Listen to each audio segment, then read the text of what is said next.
জুবায়ের, দিন যত ঘনিয়ে আসছে, নির্বাচনের সময় যত ঘনিয়ে আসছে, প্রার্থীরা যে ভোটারদের যে মন জয় সেটি আসলে আপ্রাণ চেষ্টা করে যাচ্ছে তাদের পক্ষে ভোটাধিকার যাতে প্রয়োগ করতে পারে ভোটাররা, সেটি চেষ্টা করে যাচ্ছে, দিচ্ছেন নানা প্রতিশ্রুতি।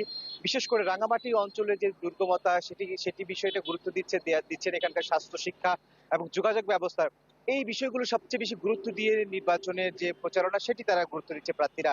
রাঙামাটিতে আজকে যে ৭ জন প্রার্থী তার মধ্যে বিএনপি প্রার্থী রয়েছেন কাউখালীতে, সেখানকার যে কিছু পথসভা করেছেন, লিফলেট বিতরণ করেছেন। এছাড়া দলীয় জোট নানিয়ারচর সহ আশপাশ এলাকাগুলোতে প্রচারণা করছেন। যে এছাড়াও যে বাংলাদেশের বিপ্লবী ওয়ার্কার্স পার্টি জুই চাকমা তিনি রাঙামাটি শহরের বেশ কিছু বাজারগুলোতে লিফলেট বিতরণ করেছেন, নানা প্রতিশ্রুতি দিয়ে যাচ্ছেন প্রার্থীরা।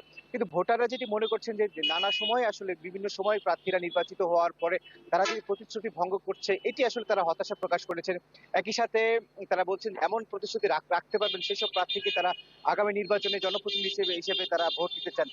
একটি বিষয় দর্শকদের জানিয়ে রাখতে চাই, রাঙামাটির নির্বাচনে প্রথম দিকে কিছুটা সাদামাটা নির্বাচন হলেও শেষ পর্যায়ে কিন্তু উত্তেজনা বাড়ছে। তার মূল কারণ হচ্ছে যে আগামী যে সংসদ নির্বাচনে জাতীয় দলগুলো নির্বাচনে অংশগ্রহণ করলেও আঞ্চলিক দলগুলো এখন পর্যন্ত মাঠে নেই। তবে আমরা নিশ্চিত হতে পেরেছি ইউপিডিপি এর পক্ষ থেকে রাঙামাটিতে পহেল চাকমাকে সমর্থন দিচ্ছে এবং তারা বলছে যে এখানকার জম্মু জাতীয়তাবাদের বা এখানকার যে চাকমা জনগোষ্ঠী তাদের আসলে অধিকার রক্ষার ক্ষেত্রে পহেল চাকমার কোনো বিকল্প তারা ভাবছেন না।